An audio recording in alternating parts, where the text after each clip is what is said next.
अभी शहजाद, मैं जो क्वेटा में कुछ अरसा रह के आया हूँ, यकीन करें मैं इतना मायूस होके आया हूँ कि पहले तो ये होता था ना कि सियासतदान से लेके ब्यूरोक्रेट्स कि रियासत, जब हम कहते हैं मसनूई क़यादत या मुसल्लत करती थी, कम से कम एक क्राइटेरिया उसका था। और वो क्राइटेरिया ये था कि कोई बैकग्राउंड हो और रियासत का या इस्टेब्लिशमेंट का वफादार हो।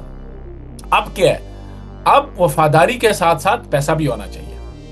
अब जब आप रियासत के उसको कारोबार बना लें, उसको कारोबारी ट्रांजैक्शन, ट्रांसफर, पोस्टिंग से लेके सब चीजों पे पैसे चल रहे हैं, इलेक्शंस में बहुत पैसे चले हैं, जहां पे यहां तक स्टेट क्राफ्ट इतना गिर जाए।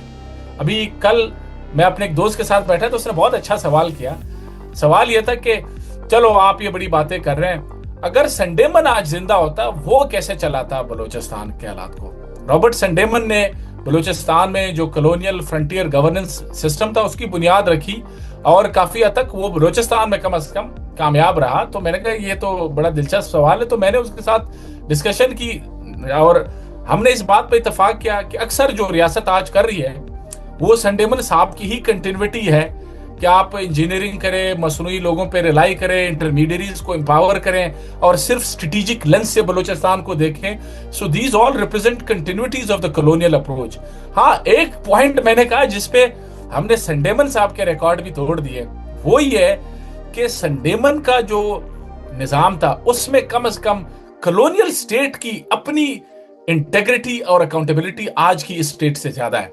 कि संडेमन कोई बलूचिस्तान में आके लूटमार और करप्शन करके, जो लंदन जिसमें हिस्सेदार नहीं था, जिससे कॉलोनियल एक्सचेकर जो है वो मजबूत नहीं हो रहा था, ऐसी कोई हरकत नहीं कर रहा था। वो जो भी कर रहा था वो इंपीरियल इंटरेस्ट्स को कम से कम प्रोटेक्ट कर रहा था एंड क्वाइट इफेक्टिवली।